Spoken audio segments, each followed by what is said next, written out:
Selamat Hari Kebangkitan Kristus. Shalom jemaat Tuhan.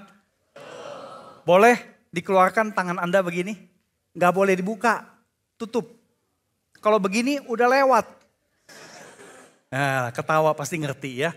Jadi ini artinya adalah damai sejahtera dari Allah Bapa, Putra dan Roh Kudus beserta dengan Anda. Nah Bapak Ibu Saudara yang terkasih, kita bersyukur sekali hari kebangkitan atau pasca tahunan adalah hari di mana kita diundang menikmati awal hidup kekal karena Kristus, manusia tanpa dosa yang sudah mati gantikan kita itu sudah bangkit dan meninggalkan kubur yang kosong. Makanya kita nyanyi, Kristus hidup, tetap selamanya hidup. Makanya kita selalu tetap merenungkan berita Paskah. Nah saya mau memulai perenungan berita Paskah dengan pertanyaan sederhana.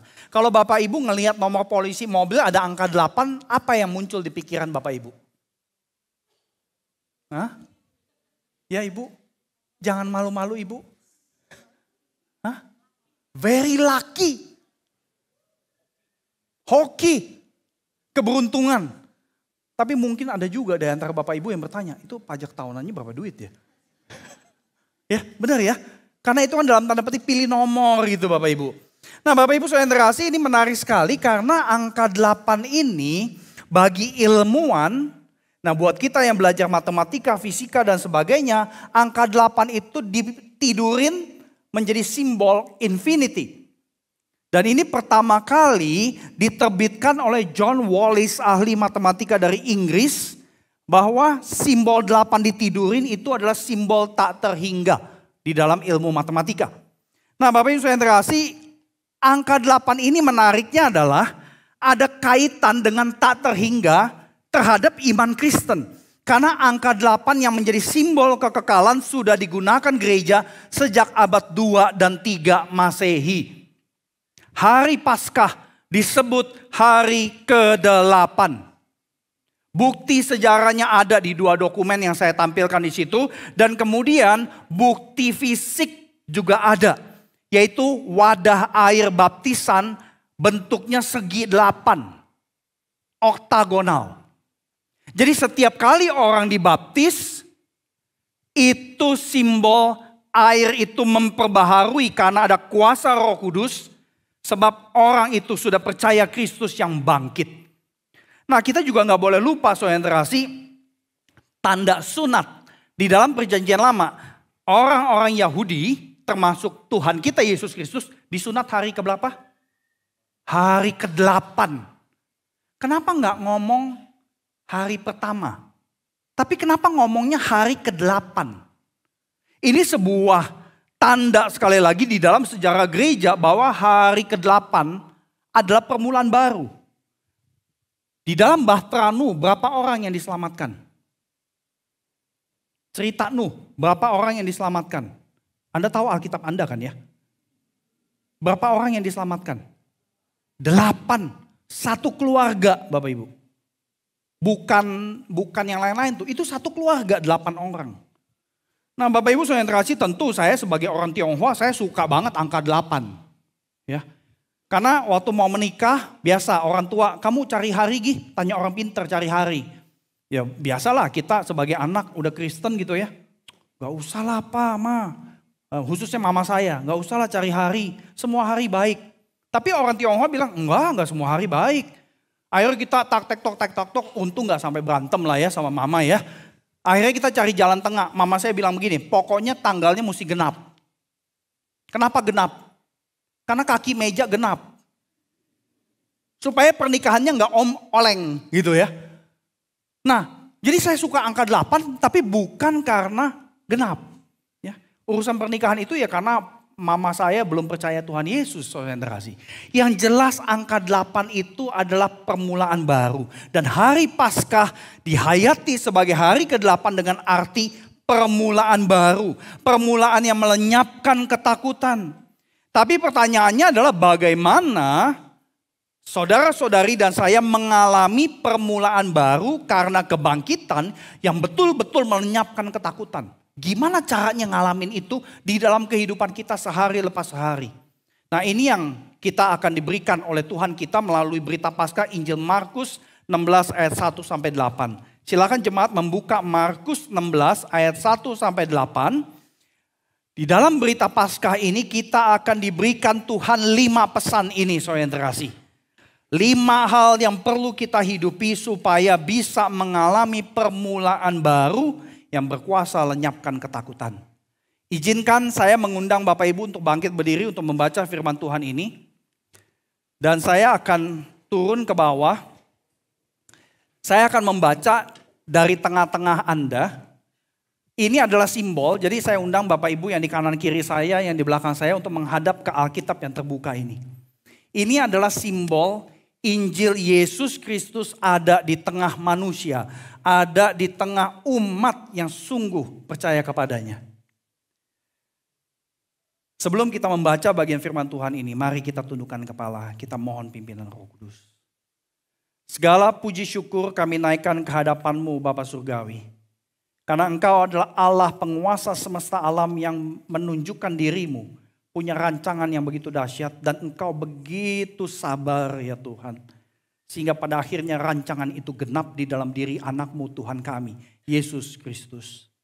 Dan ketika Alkitab ini terbuka, inilah bukti ucapan syukur kami bahwa Alkitab yaitu nafas-Mu, perkataan-Mu sudah dicetak di dalam bahasa yang bisa kami mengerti. Oleh karena itu kami memohon kuasa Roh Kudus-Mu mengizinkan kami menerima firman ini bukan hanya di telinga tetapi betul-betul menjadi firman yang berkuasa mengubah hidup kami. Tuhan ingatkan kami bahwa Engkau selalu ada di tengah-tengah kami. Di tengah hidup kami yang mungkin sedang dirundung dengan kecemasan, ketakutan dan kekhawatiran. Tuhan ingatkan kami bahwa Engkau ada di tengah hidup kami. Dan di tengah hidup gereja ini. Dengar seru doa kami. Karena kami mengalaskannya di dalam satu nama Tuhan kami yang bangkit. Tuhan Yesus Kristus. Semua yang percaya katakan amin. Demikian firman Tuhan. Setelah saya baca firman Tuhan ini, saya mengundang Anda merespons seperti pujian tadi. Amin, Kristus hidup. Oke? Simpel ya. Demikian firman Tuhan. Setelah lewat hari Sabat, Maria Magdalena dan Maria ibu Yakobus serta Salome membeli rempah-rempah untuk pergi meminyaki Yesus. Pada hari pertama minggu itu, pagi-pagi benar setelah matahari terbit, pergilah mereka ke kubur. Mereka berkata seorang kepada yang lain, siapa yang akan menggulingkan batu itu bagi kita dari pintu kubur? Namun ketika mereka melayang pandang, tampaklah batu itu sudah terguling. Batu itu memang sangat besar. Mereka masuk ke dalam kubur dan melihat seorang muda yang memakai jubah putih duduk di sebelah kanan. Mereka pun sangat terkejut. Tetapi orang muda itu berkata kepada mereka, jangan terkejut. Kamu mencari Yesus orang Nazaret yang disalibkan itu. Ia telah dibangkitkan, ia tidak ada di sini. Lihat, inilah tempat mereka membaringkan dia. Sekarang pergilah, katakanlah kepada murid-muridnya dan kepada Petrus, ia mendahului kamu ke Galilea. Di sana kamu akan melihat dia seperti yang sudah dikatakannya kepada kamu. Lalu mereka keluar dan lari meninggalkan kubur itu sebab kegentaran dan kedahsyatan menguasai mereka. Mereka tidak mengatakan apa-apa kepada siapapun juga. Karena mereka takut. Saudari jemaat Tuhan, benarkah Kristus bangkit?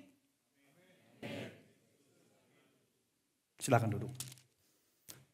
Saudara yang terkasih, ini satu berita yang kalau kita renungkan dengan lebih teliti, kita akan terpukau dengan apa yang terjadi di dalam hari kebangkitan. Kalau kita simak baik-baik ayat 1 sama 2, ada semacam simetri di dalam ungkapan Injil Markus. Ada waktu, ada tokoh, ada aksi.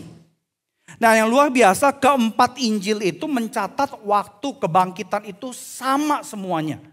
Tetapi Markus ada tambahan, kata setelah matahari terbit. Injil yang lain gak ada. Nah, hal ini seharusnya mengingatkan kita, jam berapa di hari Jumat Agung terjadi kegelapan. Jam berapa? Jam 12. Mestinya jam 12 seperti di Bali, panasnya minta ampun kan? Tapi dikatakan Lukas 23 ayat 45, matahari tidak bersinar. Seolah-olah unsur alam, benda penerang ciptaan Allah menjadi saksi yang bersuara dalam tanda petik, tapi lewat ritme alam yang Allah atur.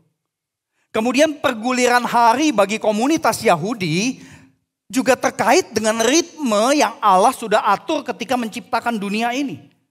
Nah, semua ini terkait dengan hari kebangkitan sebagai hari ke-8 yang sama dengan hari pertama dari minggu yang baru. Jadi saudara kasih, kita tahu Allah menciptakan dalam 6 hari. Lalu hari ke-7 Allah berhenti, yaitu Sabat. Nah, hari ke-7 seperti kita tahu di dalam orang Yahudi, hari itu dari sore ke sore. Ya, jadi hari ke-7 Allah berhenti dari pekerjaan ciptaan, artinya adalah Jumat sore ke Sabtu sore. Kapan Tuhan Yesus terletak di kuburan? Orang-orang Yahudi itu cepat-cepat turunin mayat Yesus di atas kayu salib yang sudah mati. Itu menjelang Sabat. Berarti kemungkinan besar antara jam 4 sampai jam 6. Persis sebelum matahari terbenam. Jadi Yesus masuk ke kuburan Jumat sore sampai Sabtu sore. Itu Sabat. Yesus berhenti sama seperti Allah berhenti atau Sabat dari pekerjaan ciptaan di hari ke-7. Yesus berhenti ada di dalam kuburan. Dia berhenti Sabat di dalam kuburan karena Yesus sudah selesai. Di atas kayu salib Tuhan Yesus mengatakan apa? Kalimat terakhir, sudah selesai. Yesus di dalam kuburan, itulah Sabat, saudara kasih. Dari pekerjaannya menggenapkan rancangan keselamatan. Jadi dengan kata lain saudara kasih, hari Minggu pagi itu, hari kebangkitan masih masuk hitungan hari pertama. Karena Jumat sore ke Sabtu sore itu hari Sabat, hari ke-7.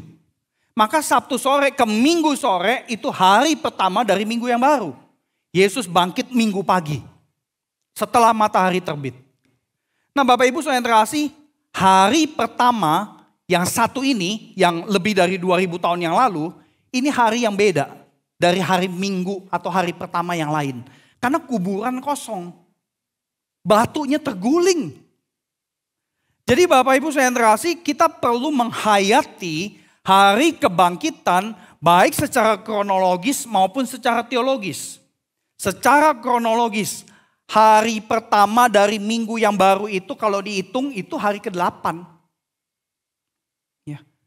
Jadi secara kronologis hari kebangkitan Kristus sama dengan hari ke-8, sama dengan hari pertama dari minggu yang baru, sama dengan hari pertama waktu Allah menciptakan terang di Kejadian 1 ayat 3.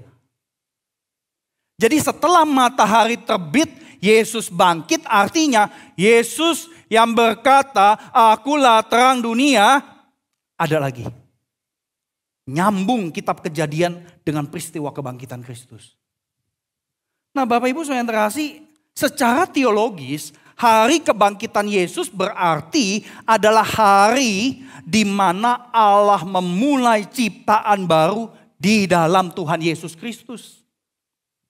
Nah ini permulaan baru yang sanggup melenyapkan ketakutan itu. Karena kematian aja dikalahkan, kok kita mau takut apa lagi? Cuma kita tahu ya di dalam realita kehidupan kita, kalau kita sakit parah banget gitu ya. Saya pelayanan pastoral di Singapura, gereja berbahasa Indonesia, begitu banyak orang yang kena terminal illness.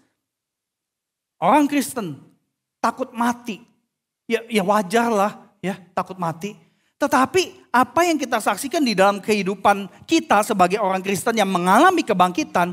Kebangkitan Kristus itu adalah hari mulainya ciptaan baru plus hari dimulainya kita bisa mengalami hidup kekal di bumi sekarang. Kita nyanyi tadi, hidup selamanya. Nah kita sering diajarin, kalau jadi orang Kristen kita bakal diberikan janji hidup kekal. Kapan hidup kekalnya? Nanti tunggu surga turun ke sini, ke bumi. Enggak, saudara yang terkasih. Kebangkitan Kristus adalah titik di mana kita sudah mengawali hidup kekal di bumi. Makanya di dalam pelajaran teologi ya, buat kita yang baca buku teologi dan sebagainya, Anda sering mendengar pengkhotbah berkata, already but not yet. Sudah, tapi belum benar-benar penuh. Nah itu terjadi di kebangkitan. Jadi hari kebangkitan adalah hari hidup kekal sudah dimulai dan bisa dialami di bumi. Bagi kita yang betul-betul percaya Yesus sebagai Tuhan dan Juru Selamat. Jadi saudara yang terkasih, tentu kita bertanya, itu kan hari kebangkitannya 2000 tahun yang lalu ya, 2000 tahun lebih bahkan. Apa ini masih cocok buat kita yang hidup di Bali ya, 31 Maret nih sekarang nih ya. Nah bagaimana ini bisa relevan? Saudara, jawabannya simple. Matahari masih terbit di timur gak? Masih terbenam di barat kan, di Bali sama kan, meskipun Bali lebih cantik gitu ya. Tetap timur ke barat. Waktu masih 7 hari gak? Masih. Ini tetap relevan karena ritme waktu, ritme alam yang Allah ciptakan tidak berubah. Jadi saudara yang terkasih, kita perlu hayati bahwa Paskah itu tahunan, annually, dan Paskah itu mingguan, weekly. Tiap hari Minggu kita diundang Allah menghidupi ritme kebangkitan Kristus. Setiap kali kita kebaktian di hari Minggu kita merayakan Paskah huruf kecil. Artinya hari Minggu adalah hari pertama menandai permulaan baru buat kita yang benar-benar percaya. Nah saudara yang terkasih, kita juga gak boleh lupa ya. Waktu kita percaya Tuhan Yesus, kita disebut sebagai ciptaan baru. Ada ayatnya eksplisit. Oleh karena itu saya terkasih, ada permulaan baru yang bisa kita alami kalau kita betul-betul mempercayai karya kebangkitan Kristus. Permulaan baru bisa dialami kalau Anda menghayati kebaktian setiap hari Minggu dengan hati yang berpaut kepada Tuhan Yesus. Nah kebaktian di gereja setiap hari Minggu adalah hari pertama untuk merayakan kebangkitan Kristus. Jadi kebangkitan Kristus tidak dirayakan setiap tahun. Tapi dirayakan setiap minggu saudari. Jadi setiap minggu kebaktian itu memang perlu dipersiapkan sedemikian rupa. Karena yang kita rayakan adalah Kristus yang hidup selamanya. Dan memberi kita hidup selamanya. Dan kita bisa mencicipinya sekarang. Nah saudara yang terkasih, jadi hari Minggu itu adalah permulaan baru, kesempatan baru, dan juga sumber kekuatan baru untuk hadapi kehidupan besok, Senin sampai Sabtu, karena Kristus sudah bangkit. Jadi ini berita Paskah yang pertama. Semua baca sama-sama, 1, 2, 3.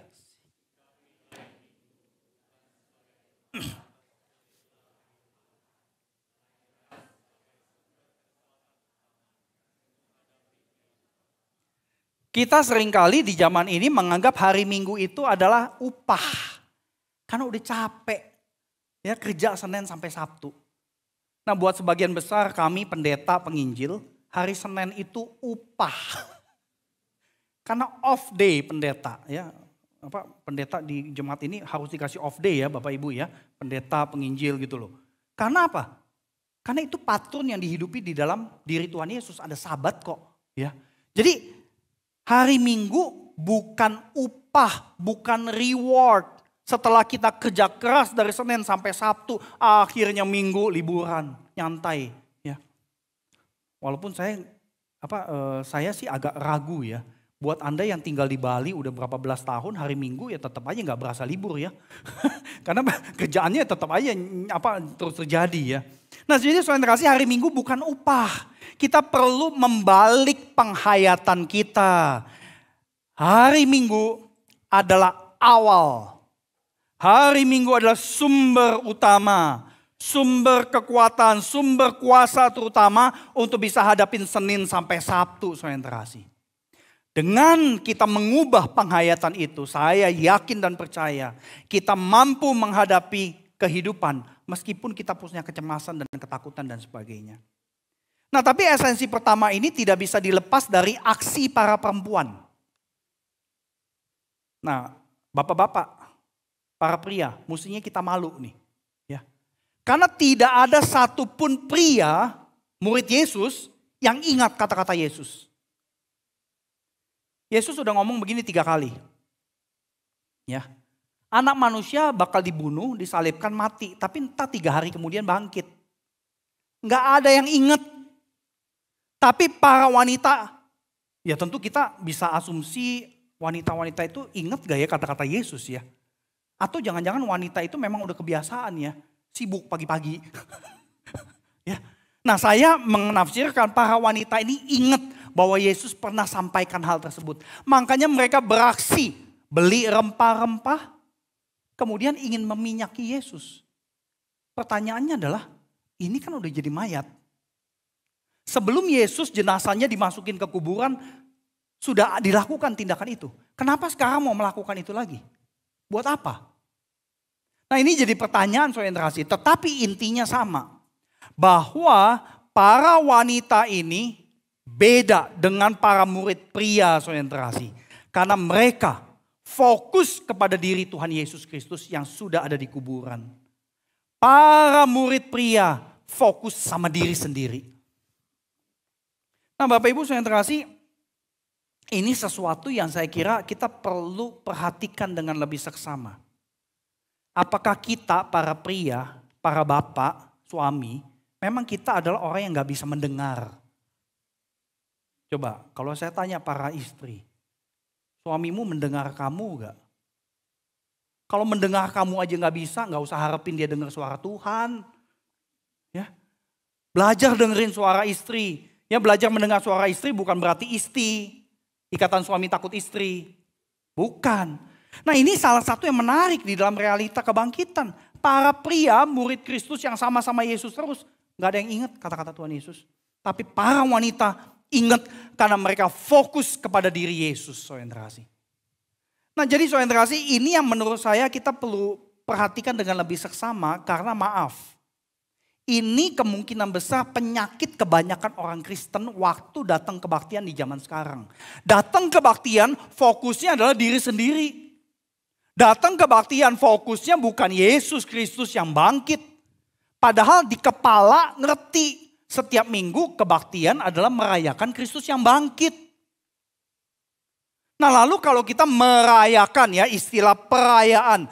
Kita merayakan, lalu kenapa mesti ada pengakuan dosa lagi? Kita nggak boleh lupa seperti yang tadi Pak Ferry katakan. Kita merayakan kebangkitan Kristus, kemenangan Kristus. Tapi kemenangan ini ada artinya kalau kita sadar dosa kita apa, saudara. Kalau kita sebagai orang Kristen kita tidak sadar dosa kita, maka kemenangan itu nggak ada artinya. Karena nggak tahu menang atas apa. Jadi itulah kenapa pengakuan dosa itu nggak pernah boleh dihapuskan di dalam sebuah peribadahan yang isinya rame-rame seperti ini. Jadi Bapak Ibu saudara terkasih, banyak orang Kristen datang kebaktian tapi fokus sama diri sendiri. Saya sudah pernah kebaktian sedang pelayanan khotbah, gereja itu kebaktiannya sama punya videotron sebesar ini. Dan kemudian musik luar biasa, lampu semua luar biasa, kemudian ada dry ice. Asap. Keren banget kan. Dalam hati saya, kenapa nggak sekalian pengkhotbahnya keluar dari dalam? Ya kan? Liu Tehua, Andi Lau itu kalau konseran begitu. Ya, itu kan gampang bikinnya. Ya, kami juga pernah kebaktian di Houston, Texas. Ya, gereja Joel Osteen. Benar, pengkhotbahnya dari bawah. Wih, keren banget. Saya sebagai pendeta pengen juga sih ngalamin sekali-sekali gitu loh. Ya, sekali aja gitu loh. Ya. Nah, saya kebaktian di gereja yang pakai asap-asapan. Bukan asap-asapan, asap-asapan kayak bohong. Ini beneran asap gitu loh. Dry ice, Anda tahu lah kalau konser ya Taylor Swift, Bruno Mars, konser Andy Lau. Ya, tapi sayangnya sekarang aktor Hong Kong udah gak gitu terkenal ya. Yang terkenal semuanya yang Korea gitu ya. Ya, karena mukanya halus-halus yang cewek-cewek suka semua gitu kan. Nah tapi intinya adalah saya bertanya-tanya. Kenapa mesti ada gituan sih di gereja? Buat apa? Buat siapa? Apakah ini sekedar keren-kerenan? Kalau betul jawabannya sekedar keren-kerenan, pertanyaannya balik, buat apa? Apa bedanya gereja dengan pub? Apa bedanya gereja dengan diskotik? Kalau zaman saya dulu istilahnya diskotik.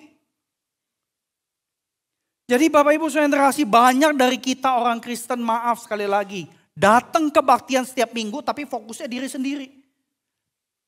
Pertanyaan yang sering muncul dalam hati mungkin ya, what's in it for me? Saya dapat apa? Kalau saya nggak dapat apa-apa dari pengkhotbah itu, pindah ke gereja sebelah. Ini kan ada satu gereja dekat sekali di sini ya. Hillsong kalau nggak salah.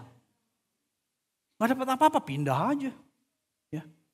Nah Bapak Ibu, hal lain ya. Ini satu hal yang saya kira simple tetapi kita perlu perhatikan. Salah satu wujud kita datang untuk Tuhan Yesus adalah datang 5 menit sebelum kebaktian dimulai. Anda di Bali sama seperti saya di Singapura, nggak ada macet. Oh oke lah, Bali ada macet lah ya. Apalagi di daerah-daerah tertentu. Nah pengalaman saya di Singapura, traffic hari Minggu kosong karena semuanya pakai kereta kok. Tinggal pesen taksi gampang. Ada jemaat kami. Pindah rumah dekat sebelah gereja. Alasannya pindah rumah adalah, dan dia doa Tuhan tambahin duit supaya bisa beli rumah di dekat gereja. Alasannya adalah supaya bisa ke gereja dekat, bolak-balik gampang. Begitu beneran pindah dikasih rumah yang baru sama Tuhan, datang kebaktian telat melulu. Saya bisa ngelihat itu rumah jemaat saya dari gereja. Kadang-kadang kan jendelanya dibuka. Heran kita. Dulu minta-minta berkat sama Tuhan supaya pindah rumah lebih gede dekat gereja supaya nggak telat. Pelayanan gampang. Begitu beneran dikasih, coba lihat. Ya tentu akhirnya sadar juga sih. Sadar karena malu Bapak Ibu ya. Jadi Bapak Ibu saudara yang terkasih, kita bisa mensiasati hidup kita di hari Minggu sehingga kita bisa siap datang beribadah untuk Tuhan Yesus. Bukan untuk manusia. Bapak Ibu saya yang terkasih. Tetapi kita gak boleh lupa. Kita datang beribadah untuk Tuhan Yesus. Tapi ada teman-teman di kanan kiri kita. Jadi kita mesti ingat orang juga. Nah jadi Bapak Ibu saya yang terkasih, kebaktian hari Minggu itu untuk merayakan Kristus yang bangkit. Bukan merayakan kreativitas manusia. Bukan merayakan talenta diri kita dan sebagainya. Oleh karena itu ini berita Paskah yang kedua. Sama-sama baca lagi, 1, 2, 3.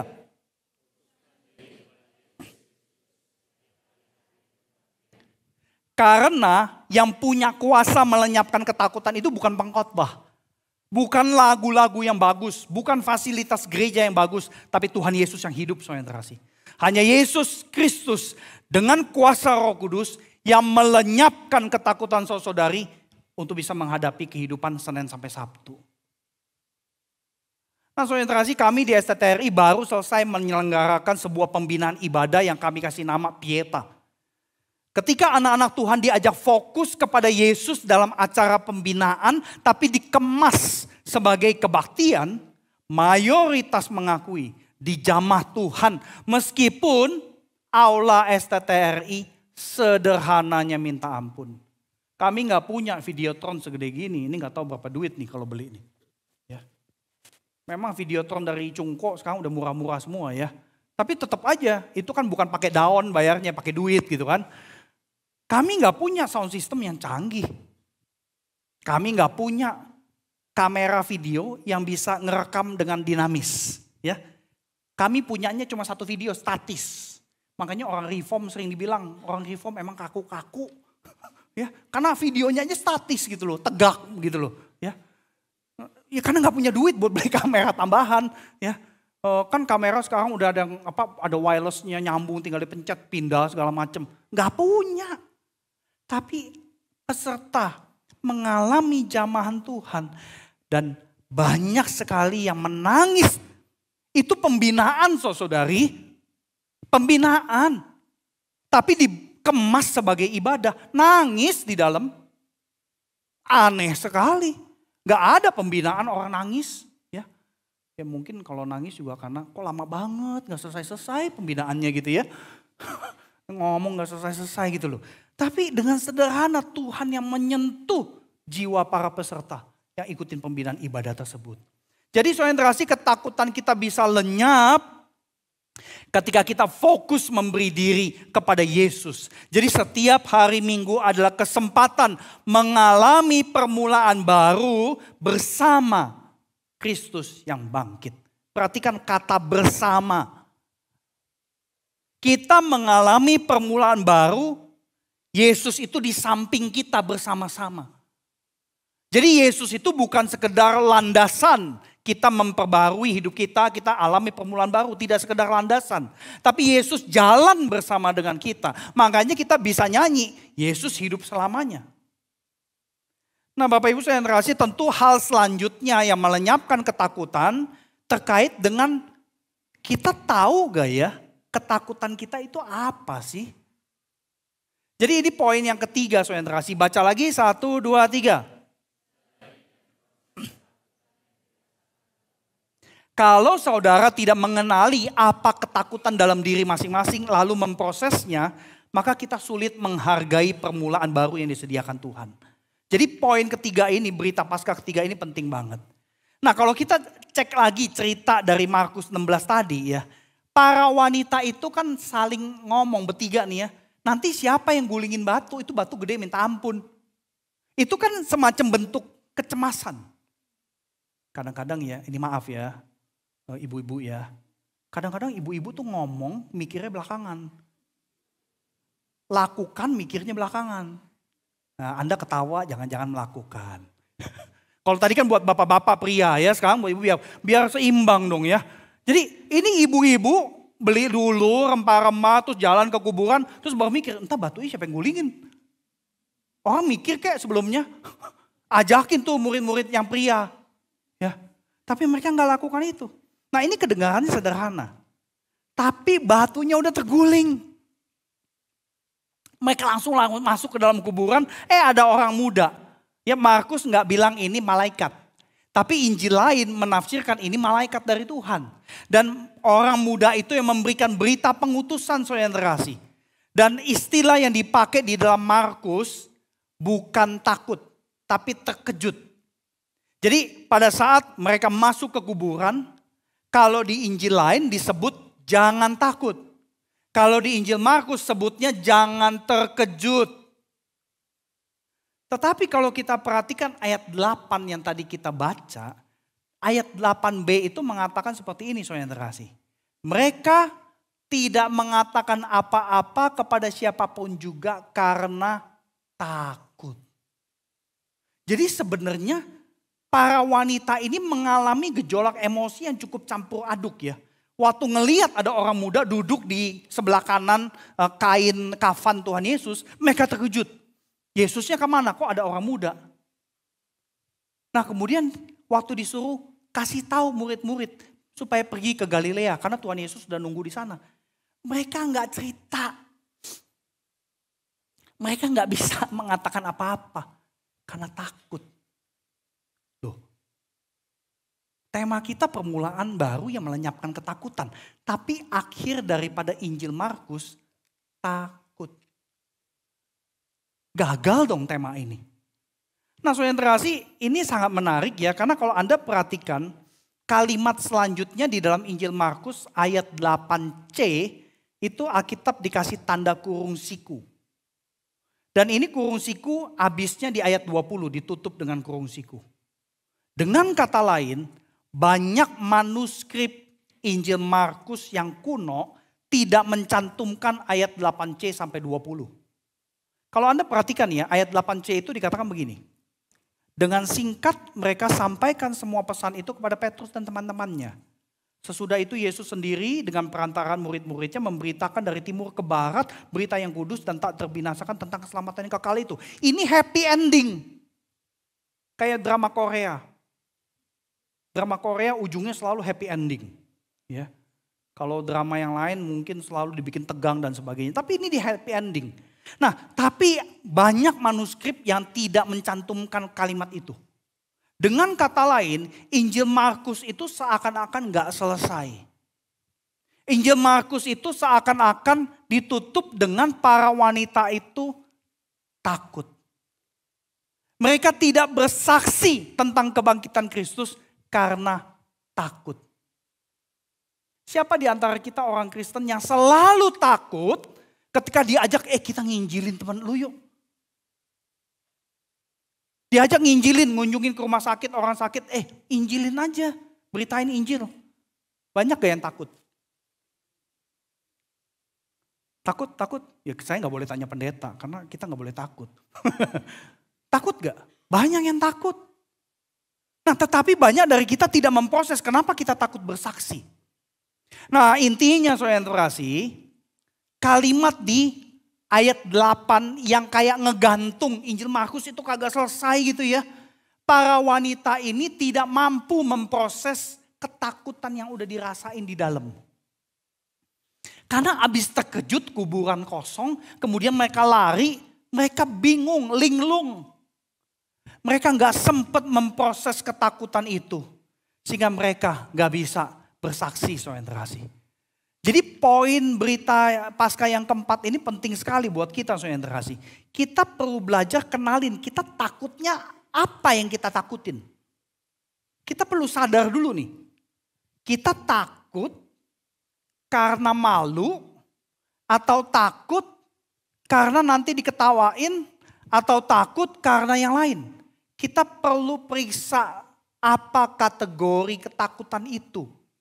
Nah tentu saudara yang terkasih banyak dari kita yang tidak mampu mengenali takutnya kita tuh takut yang seperti apa. Kalau kita gak mampu mengenali, kita gak bisa memproses ketakutan kita. Nah banyak dari kita mungkin cemas dalam kehidupan ya. Karena ya kita selalu mendengar ya. Saya tanya ke Bapak Ibu deh. Bapak Ibu lebih senang Bali rame atau sepi? Jujur.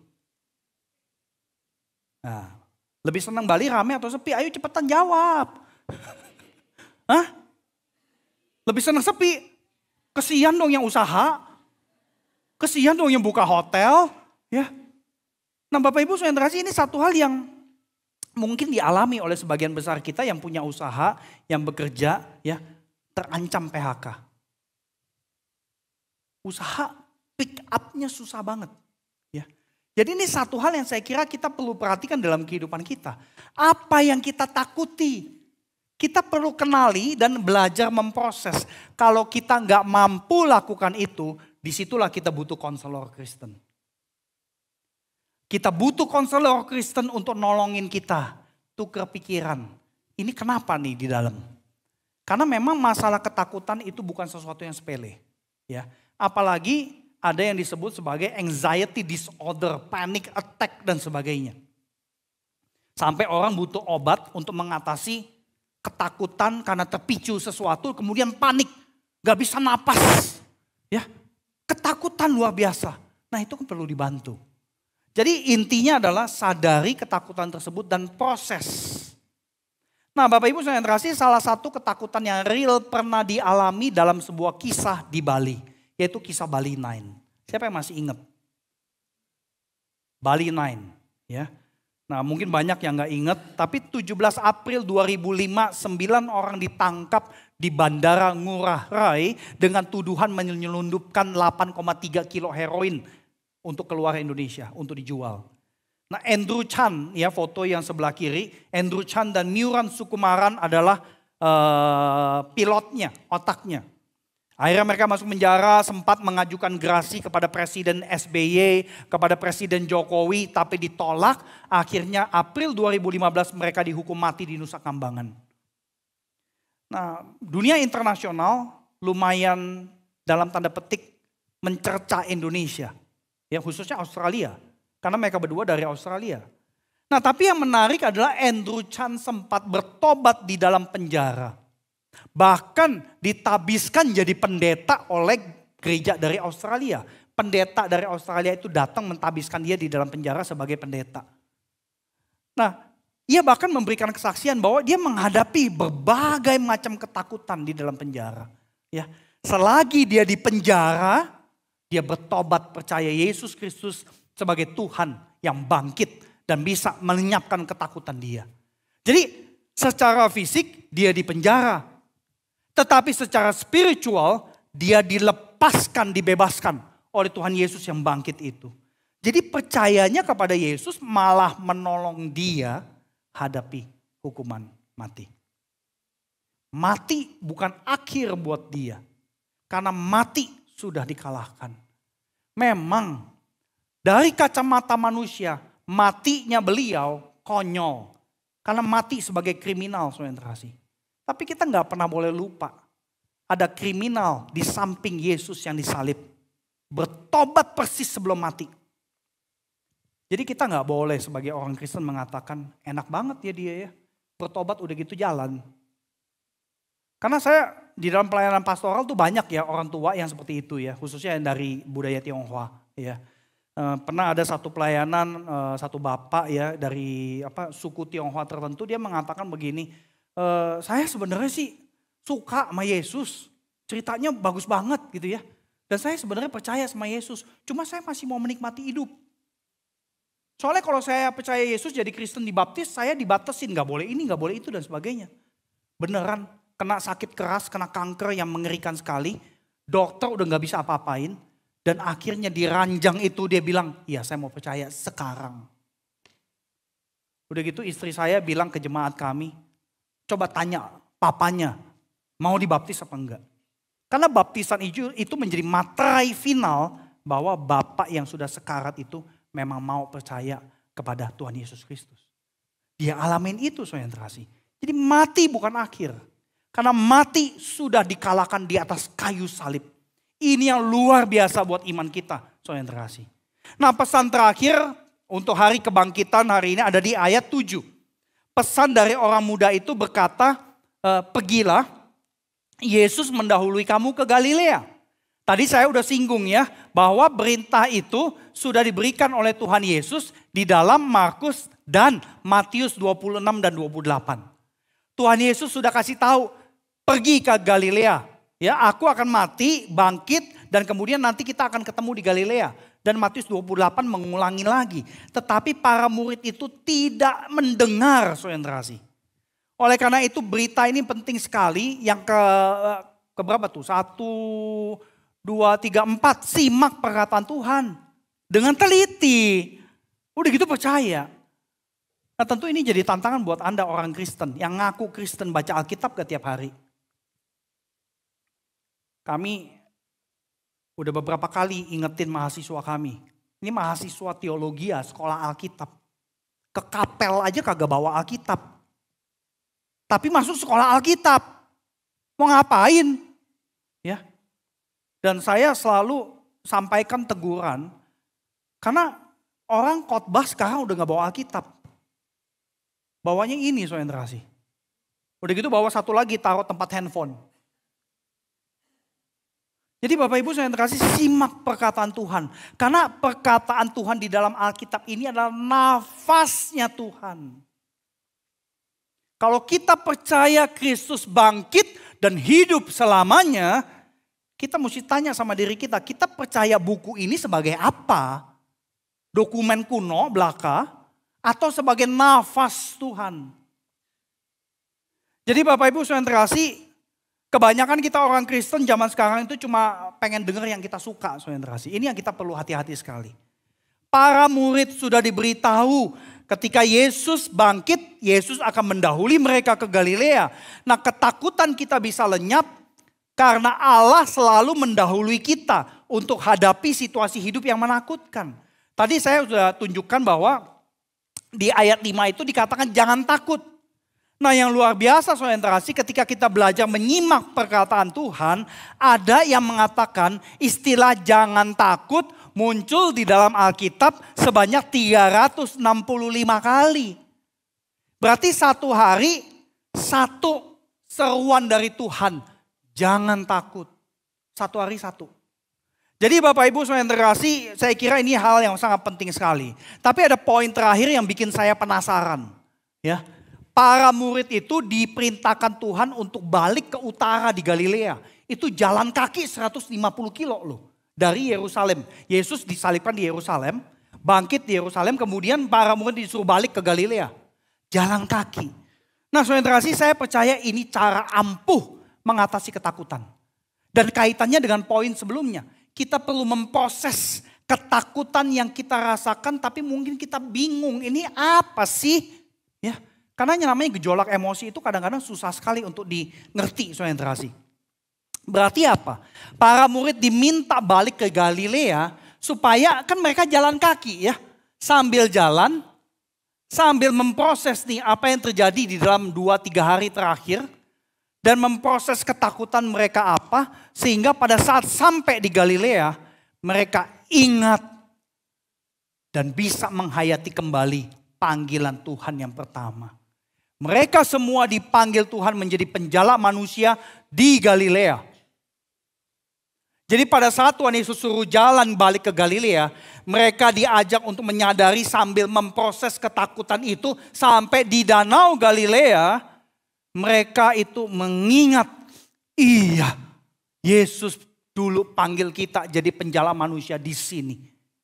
Dengan kata lain, saudara kasih, urusan jalan balik ke Galilea, ketemu Yesus di sekitar area Galilea, itu kan semuanya fisik ya. Nah ini satu hal yang saya kira penting dalam kehidupan kita. Untuk bisa mengingat dan hayati kembali panggilan Tuhan yang pertama. Tuhan itu menggunakan berbagai macam cara, khususnya alam. Untuk mengingatkan kita. Dulu kita dipanggil sebagai apa. Nah oleh karena itu saudara kasih, ini satu hal yang saya kira penting banget. Dan saya menutup dengan kesaksian sederhana. Tahun 2002 saya hadapi ketakutan yang besar sekali karena papa saya kena pendarahan bola mata. Dan beliau ngerokok sehingga dioperasi nggak bisa beres pendarahan bola mata. Takut karena waktu itu saya lagi kuliah sekolah Alkitab di Singapore Bible College. Takut karena saya anak paling besar, anak sulung. Dan gak punya sumber penghasilan untuk menopang biaya pengobatan. Di tengah rasa khawatir, cemas, takut, saya udah siap. Saya udah bilang ke istri saya, kita kayaknya mesti pulang nih, gak bisa lanjutin kuliah sekolah Alkitab. Tapi di tengah kecemasan itu tentu saya berdoa.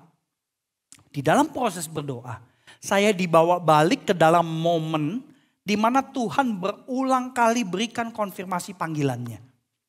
Nah, sekedar informasi, saya dulu bukan hamba Tuhan penuh waktu. Saya bekerja di Bank Sentral Asia. Dan kemudian Tuhan panggil saya dan saya bilang, Tuhan saya gak mau. Biar istri saya yang udah full time. Saya menopang dia dengan kehidupan yang memadai dan sebagainya. Tapi Tuhan maunya beda. Jadi banyak konfirmasi dilakukan. Nah tentu di dalam doa itu Tuhan bawa saya kepada ingatan panggilan dan konfirmasinya. Dan yang luar biasa Tuhan buka pintu, ada satu orang selipin amplop isinya 400 Sing dollar untuk biaya tiket PP Jakarta Singapura. Dan yang luar biasa lagi Tuhan gak tahu gimana caranya menggerakkan hati perusahaan bapak saya. Akhirnya semua biaya pengobatan ditanggung perusahaan. Akhirnya saya bisa balik ke SBC. Dan saya bisa ketemu Bapak Ibu sekarang di sini. Karena Tuhan yang mengkonfirmasi bahwa panggilannya gak pernah salah. Jadi para murid itu disuruh balik ke Galilea supaya mereka ingat. Jangan takut. Kamu dipanggil menjadi penjala manusia. Dan ini loh, aku sudah bangkit. Kematian aku sudah kalahkan. Ada kuasa yang luar biasa besar saudara kasih. Dan yang luar biasa lagi saudara kasih, Allah itu mendahului. Yaitu Tuhan Yesus mendahului mereka ke Galilea. Jadi yang kita nyanyi tadi ya. Sebab dia hidup ada hari esok. Sebab dia hidup apa? Ku tak gentar. Kenapa? Karena Yesus pegang hari besok kita. Karena Allah itu mendahului kita saudara kasih. Jadi kita punya ketakutan itu manusiawi. Tetapi jangan pernah lupa berita Markus ini. Yesus mendahului para murid ke Galilea. Jadi hari esok kita itu sudah didahului oleh Tuhan kita Yesus Kristus yang bangkit dan hidup selamanya. Kiranya Tuhan menguatkan kita dan sekali lagi selamat hari kebangkitan, selamat Paskah. Mari kita tundukkan kepala.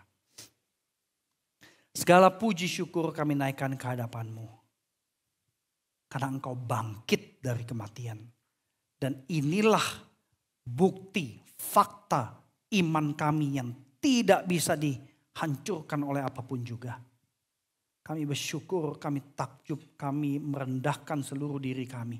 Dan kami mau menjalani Senin sampai Sabtu dengan iman. Engkau sudah mendahului kami memasuki hari Senin dan selanjutnya. Terpujilah namamu ya Allah kekal sampai selama-lamanya. Amin.